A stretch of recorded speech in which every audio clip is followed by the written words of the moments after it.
When people talk about Interstellar, the first thing that almost always comes up is a science. Black hole, relativity, the fifth dimension, even the fact that the movie used a real scientific consultant. But here's the interesting part. That's not why Interstellar is still being talked about today. Because honestly, a lot of people who watched the Interstellar didn't fully understand the science. And yet, they cried. It stayed with them.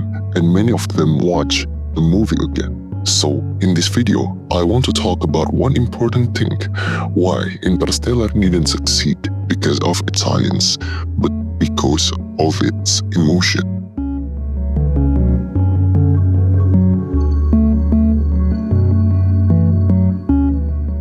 One of the common mistakes people make when discussing Interstellar is assuming the movie exists to show how smart its science is, as if Christopher Nolan wanted to flex complex theories and scientific accuracy as the main attraction. But the role of science in Interstellar is actually much more subtle. It's not meant to be the center of attention.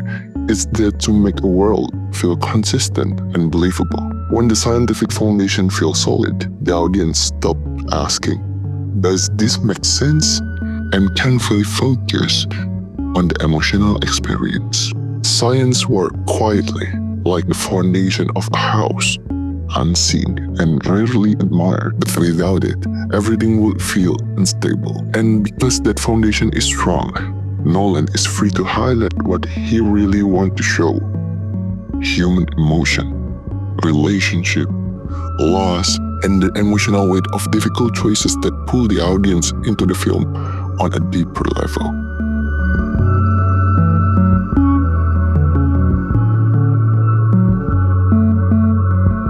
Nolan clearly understands one important truth.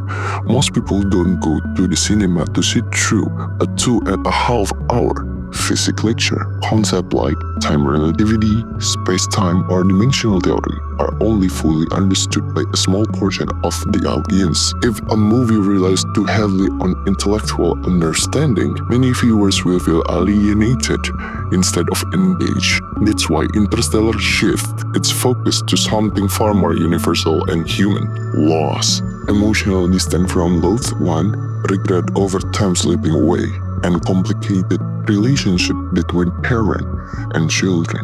The film doesn't force the audience to understand how everything works scientifically.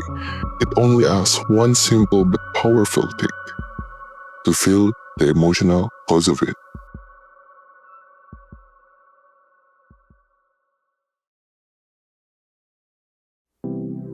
Be honest with yourself for a moment.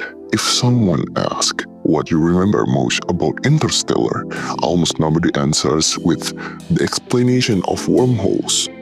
What stays in people's mind are the deeply human element, facial expression filled with emotion, long moment of silence, emotional peaks, and the overwhelming feeling that time itself can be cruel and unforgiving. This is important because it shows how the film truly works. Interstellar proves that audience remember feelings far more easily than logical explanation. And Nolan is fully aware of this. So, even though the film looks complex on the surface, what it's really selling is something very simple, intimate and human. It's emotion.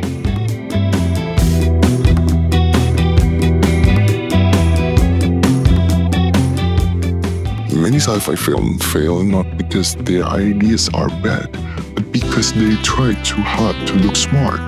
The dialogue becomes packed with technical terms, explanation go on forever, and somehow the emotion gets lost along the way. Interstellar takes the opposite approach. At certain point, the film chooses to stop explaining and allows the audience to simply feel what's happening. Even if they don't fully understand the theory behind it, Nolan seems to be saying, it's okay if you don't get everything as long as you feel the impact. This approach isn't accidental. It reflects a director with strong creative control, someone who knows exactly when to speak and when to stay silent to give emotion the space it needs.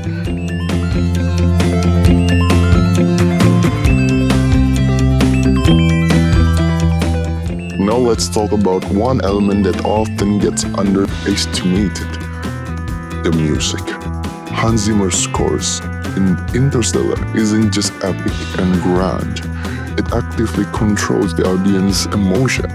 When the science starts to feel heavy and abstract, the music steps in and carries the emotional weight forward. It fills moments of silence, stretches emotional beats, and turns complex ideas into something deeply human and relatable.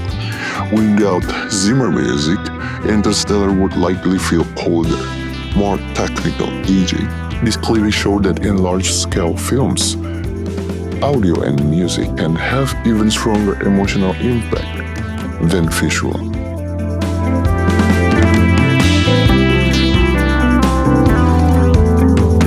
From a business perspective, Interstellar was a risky movie.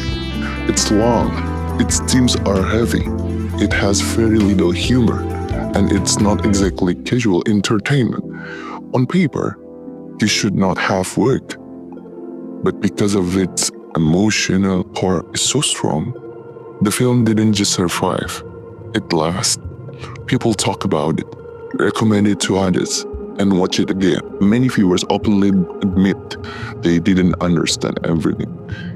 But that statement, it almost followed by, but it really hit me. That emotional connection is what allowed Interstellar to succeed not just in the short term, but as a film that continues to live on in conversation and memory. Interstellar teaches us an important lesson about how big film should work. Ideas can be complex, and concept can be heavy, but emotion needs to remain simple and easy to feel. Science gives us the film credibility, and visual give it scale and spectacle. But without emotion, all of that would be empty.